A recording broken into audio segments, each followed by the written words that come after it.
Amina had always been the kind of young woman who carried herself with quiet pride. She lived in Accra, worked hard every day, and believed that one day she would build something lasting out of the small piece of land her late mother left. That land wasn't just soil and trees. It was her future, her hope, and the last tie she had to her mother's memory. One humid evening, her father called for a family meeting. The room was heavy with tension as Amina sat across from her father and stepbrothers, her palms damp with unease. She didn't know why everyone had been summoned, but her heart raced when her father cleared his throat, his voice flat and cold. "I sold the land," he said, as if it were nothing. The word struck her like a blow.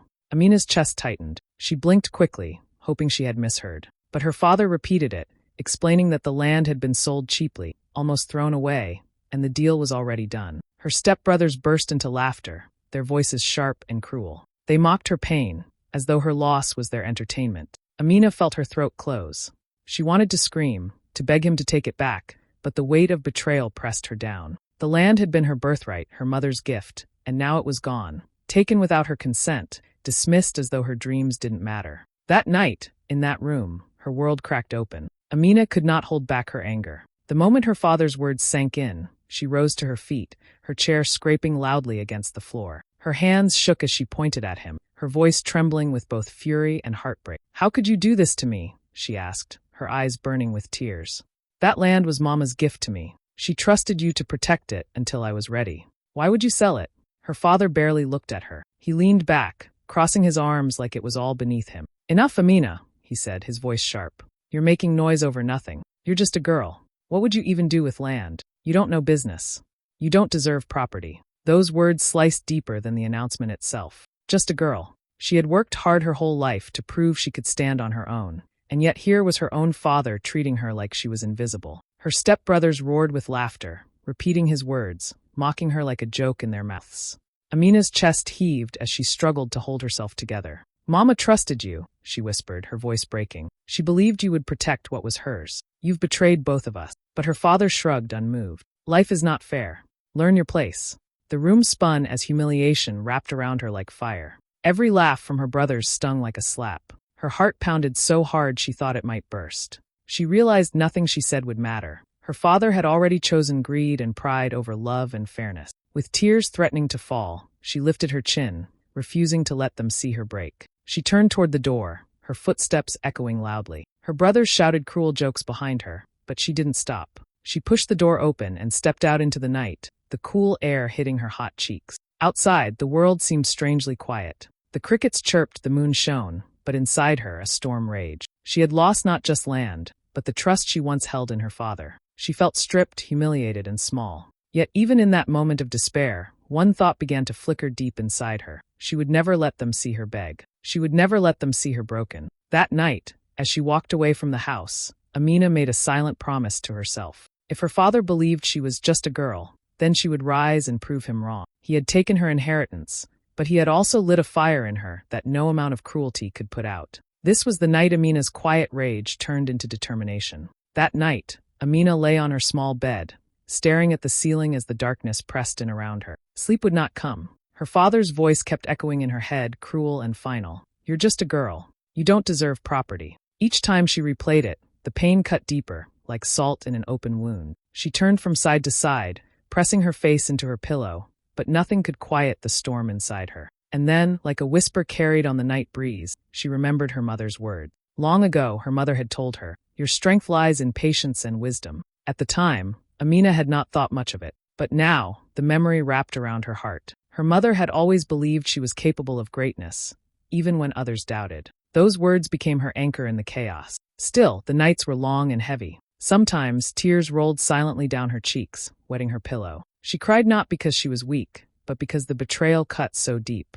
To have her own father strip away something so precious felt like a wound that might never heal. But even as she wept, she refused to imagine herself begging him or pleading with her stepbrother. They had laughed at her pain once. She would not give them the chance to do it again. Instead, she held her silence like armor. By day, she carried herself as if nothing had happened, her face calm, her steps steady. Inside, her heart still ached, but she would not let them see it. Each night, she whispered to herself, patience, wisdom. One day the truth will shine. Some nights she sat by the window, staring out at the city lights of Accra.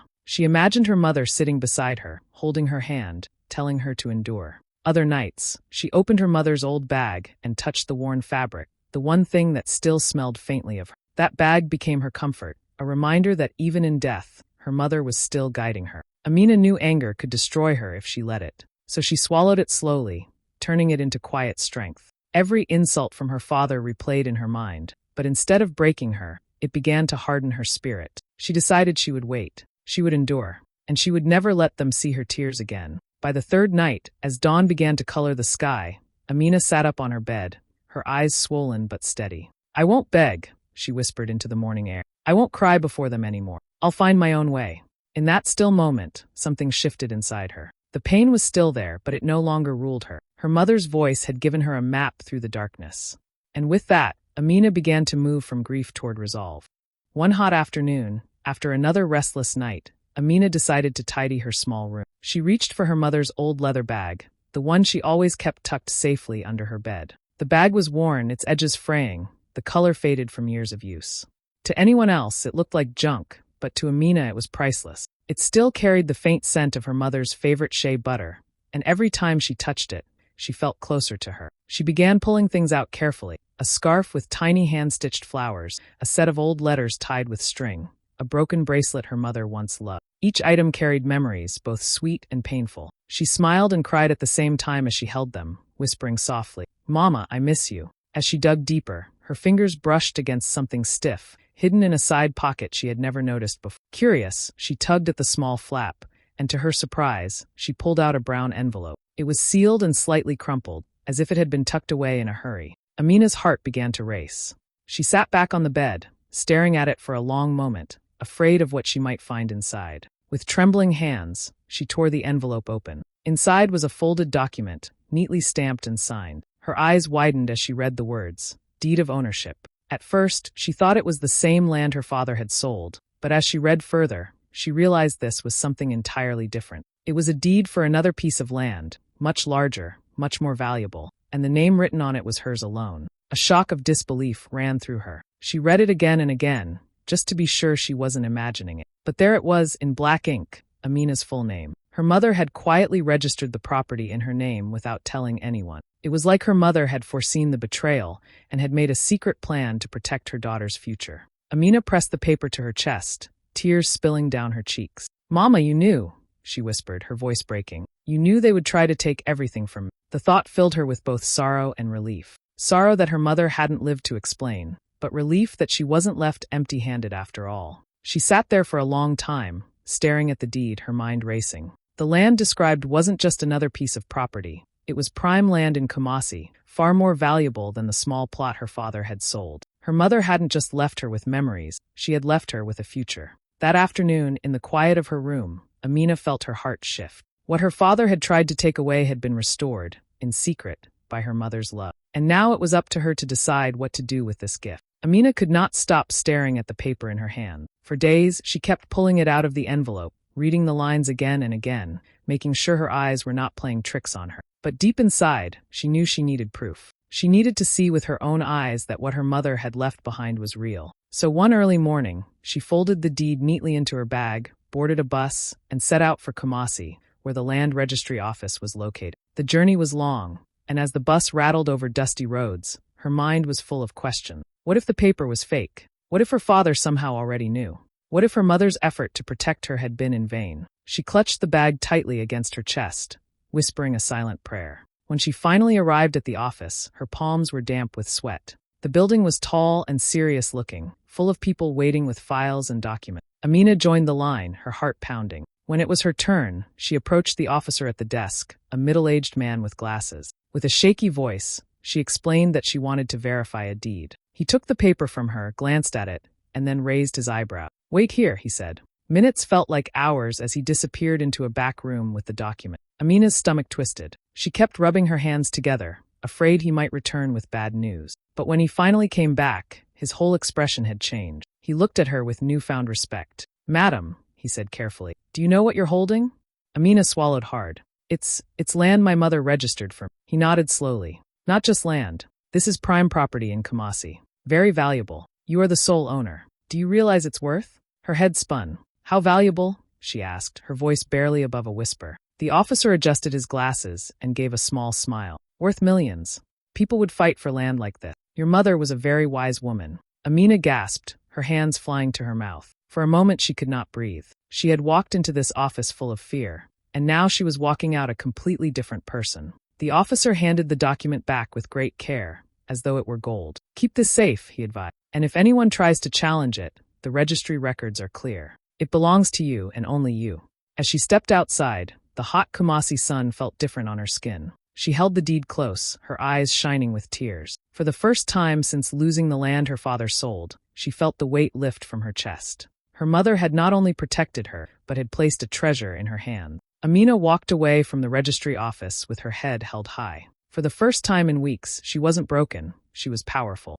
Amina returned to Accra with the deed tucked safely in her bag, her heart pounding with excitement and fear all at once. For days, she thought about what to do next. Part of her wanted to rush to her father's house, slam the papers down, and tell him he had failed to destroy her future. She imagined the shock on her stepbrothers' faces, the silence in the room when they realized she was not the helpless girl they mocked. But another part of her whispered her mother's words, patience and wisdom. So instead of wasting her strength on arguments, Amina made a bold choice. She would not shout. She would not boast. She would build. She would take the land and turn it into something so big that the world itself would announce her success. With determination burning inside her, Amina began researching. She spent nights reading about real estate projects, construction costs, and business partnerships. She asked questions quietly, visited people who knew about property development, and learned everything she could. At first, the information overwhelmed her, but she pushed herself to keep going. Every time she felt doubt, she pressed her hand against the deed in her bag and remembered her mother's faith in her. Soon, she realized she could not do it alone. The land was too big, the opportunity too massive. She needed investors, people with money who could believe in her vision. That thought scared her. Who would listen to a young woman with no background in business? But she reminded herself that she had something valuable, the land itself. Amina started approaching potential investors. She spoke with bankers, businesspeople, and even friends who had contacts. Many dismissed her at first, their eyes sliding over her like she was invisible. But Amina learned to speak with confidence, to present her land as the gold mine it truly was. She painted a picture of modern housing units, shops, and parks, a place where families could live in comfort. Slowly, her words began to catch attention. One investor, a respected woman in the real estate world, leaned forward after hearing her plan and said, "You have vision. I'll back you."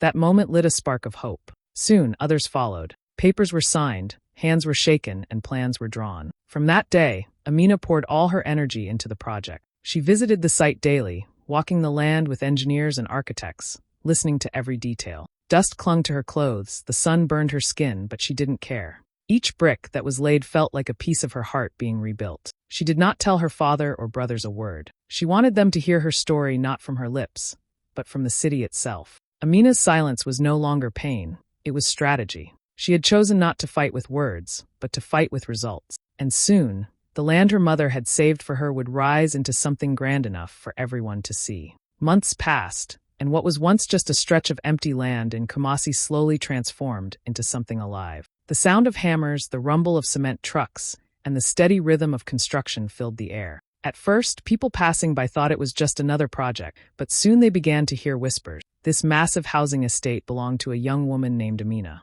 Each week, Amina watched the walls rise higher. She walked through half-built homes, touching the fresh cement, imagining the families who would one day live there. The dust stained her shoes and the sun darkened her skin, but she carried herself with pride. The site workers respected her. Unlike many developers, she was present every day, asking questions, encouraging them, sometimes even sharing meals with them. She was not just building houses, she was building trust. When the first model homes were completed, buyers started to visit. Couples walked through the spacious rooms, children ran through the unfinished gardens, and investors nodded with approval. Within weeks, the bookings began to pour in. The project that many had doubted suddenly became the talk of the town. Word spread quickly to Accra. Newspapers picked up her story, calling her the visionary daughter and praising her determination. Headlines described her as the young woman who turned betrayal into triumph. Journalists wanted interviews, photographers wanted her picture, and radio hosts repeated her name. For the first time, people began to see her not as just a girl, but as a trailblazer. Amina read the articles with a quiet smile. She didn't chase the attention, but she knew it was important. The recognition gave her project even more credibility, drawing in bigger investors and new buyers. What had started as a hidden deed in her mother's old bag had now grown into a development that promised a future for hundreds of families. Sometimes, late at night, she would stand on the balcony of one of the nearly finished houses, looking out at the rows of buildings. The cool night air brushed her face, and she thought of her mother. "Mama, we did it," she whispered softly, tears welling in her eyes. She imagined her mother smiling down on her, proud that her daughter had turned sorrow into strength. Amina didn't forget the pain of her father's words, or the cruel laughter of her brothers. Those memories were still sharp, but now they no longer crushed her. Instead, they fueled her. Every wall that went up, every buyer that signed a contract, felt like proof that she was more than what they said. By the end of the year, the estate was nearly sold out. The name Amina became a symbol in Accra, not just of wealth, but of resilience. She had risen from the ashes of betrayal, carrying her mother's wisdom like a torch. And with every brick laid, her legacy was being built, piece by piece, for the whole world to see. News travels fast in Accra, and before long, Amina's name reached the ears of the very people who once laughed at her pain. Her father was sitting in the courtyard one morning, flipping through a newspaper, when he froze. Right there on the front page was a photo of Amina standing proudly in front of her estate project, the headline calling her the visionary daughter of Ghana. His face tightened. He read the article twice, though the words seemed to sting each time. When her stepbrothers heard about it, they laughed at first. "Oh, so now she thinks she's a big woman because she's building houses," one sneered. "Let's see how long she lasts before everything collapses." They mocked her success the way they once mocked her tears, making jokes about her being lucky rather than hard work. But their laughter didn't last. A few weeks later, they saw her driving through Accra in a shiny black SUV, her name whispered with respect wherever she went. People greeted her warmly, shaking her hand, calling her Madam Amina. Businessmen wanted her attention, women admired her courage, and even elders praised her for achieving what many thought impossible. That was when the jealousy began to burn. Her father, once so confident in dismissing her as just a girl, now found himself silent when neighbors praised her in his presence. He would cough, force a smile, and pretend he was proud, but inside regret twisted like a knife. He remembered the day he sold her small plot of land for almost nothing, thinking he was clever. Now he realized that compared to the property she owned, that deal had been a mistake, one he could never undo. Her stepbrothers, too, felt the weight of envy. They watched her new lifestyle with bitter eyes. They saw her SUV glide past them, saw the photos of her shaking hands with investors, saw her name in newspapers and on radio shows. Each time, their laughter grew thinner, their smiles more forced. They couldn't deny it anymore. Amina had risen higher than all of them combined. At family gatherings, whispers filled the air. Some relatives congratulated her openly, praising her mother's wisdom and Amina's strength. Others looked at her father and wondered aloud why he had sold her land so cheaply, leaving him red-faced and defensive.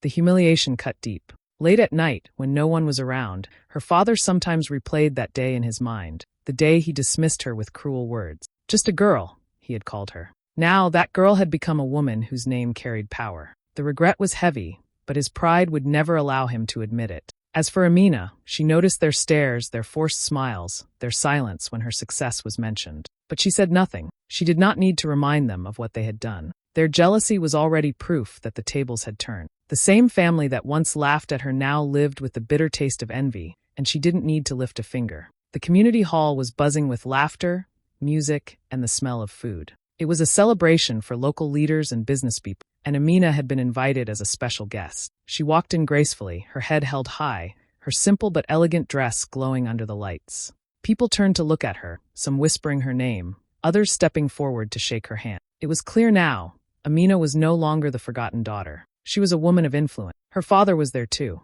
He spotted her across the room, and his heart tightened. For a moment he hesitated, but pride pushed him forward. With a wide smile plastered on his face, he walked up to her as though nothing had ever happened. "My daughter," he announced loudly, pulling her into an embrace she did not return. "I am so proud of you. Look at what you have become." The people nearby turned their eyes to them. Some clapped, others nodded politely. But Amina knew the truth. She could see through his act, the fake pride masking regret. She gave a small polite smile, but her eyes stayed calm and distant. "Thank you, father," she said softly. Then, as the crowd gathered closer, curious to hear her speak, Amina decided it was time. Her voice carried clearly through the room. "Many of you know my story," she began. "Some of you remember when I was left with nothing. My father sold the land my late mother left me, and I was mocked for being just a girl." The room grew still. Her father's smile froze, but Amina continued, her voice steady. But what no one knew was that my mother foresaw everything. She trusted me more than anyone else.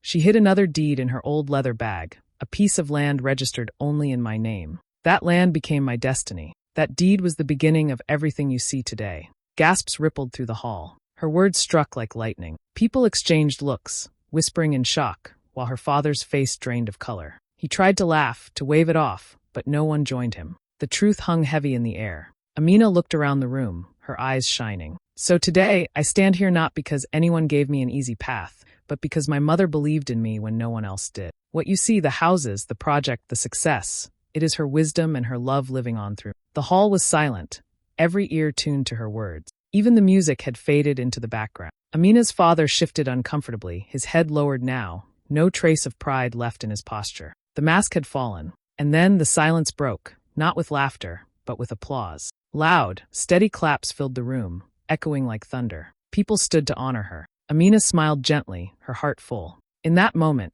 she didn't need revenge. The truth itself was enough, and everyone had heard it. Amina sat in her office, the late afternoon sun pouring through the wide glass windows. On the wall hung framed photos of her estate, rows of modern houses, green parks, and smiling families who now called her project home. From her desk, she could see part of the estate itself, alive with children playing and people walking. It was no longer just land. It was life, it was future, it was legacy. She leaned back in her chair, her eyes soft but steady. Her father's face, her brother's laughter, the cruel words, just a girl, all replayed in her mind. For a moment, her heart tightened, but then she smiled. Quietly, almost like a whisper meant only for her mother, she said, "They sold me out for pennies, but Mama's love made me priceless."